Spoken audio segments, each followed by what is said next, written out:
Mungu ubarikiwe sana kwa kutoa neno hili ambalo la msamaha, na watu lazima wasamehe. Ukitaka kufanikiwa, ukitaka kubarikiwa, ukitaka kwenda hatua nyingine, kusamehe ni lazima, si hiari. Hapana, ni lazima, sio option. Hapana, ni lazima kusamehe. Na Mungu awabariki. Tunaamini ya kwamba mmesikia na mtakwenda kutendea kazi hili neno la msamaha, maana msamaha ni kwa faida yako, si kwa faida ya mtu mwingine, bali ni kwa faida yako tu.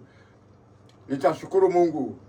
Mungu Baba mtakatifu wa mbinguni, ninashukuru sana kwa sababu ulikuwa pamoja nasi katika huduma hii ya kufundisha neno la Mungu na kuhubiri watu ili wapate kumjua Mungu wa pekee wa kweli. Ndio kazi ambayo umetupa ili tuifanye katika nyakati hizi za mwisho, ili watu wapate kuamka, ili watu wapate kufufuka, ili watu wapate siku moja kumwona Bwana wetu Yesu Kristo na Mungu Baba katika ufalme wake. Nasi tunawaalika, wewe umetualika katika ufalme wake, na sisi tu wana wa ufalme. Kwa hiyo watu wamesikia, tunaamini ya kwamba watakwenda kutendea kazi, kwa sababu yale maneno ambayo tunayoyasema ni maneno yako Mungu, ili watu wapate kufufuka kiroho, wapate kuonekana katika ufalme wako Mungu. Asante kwa sababu ulikuwa pamoja nasi na watumishi wako wote Bwana, ukawabariki wote, kuanzia Rebeka na mtumishi wako John na mtumishi wako pia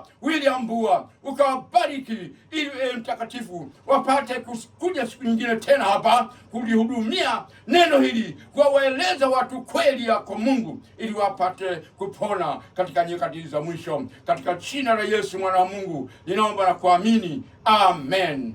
Amen.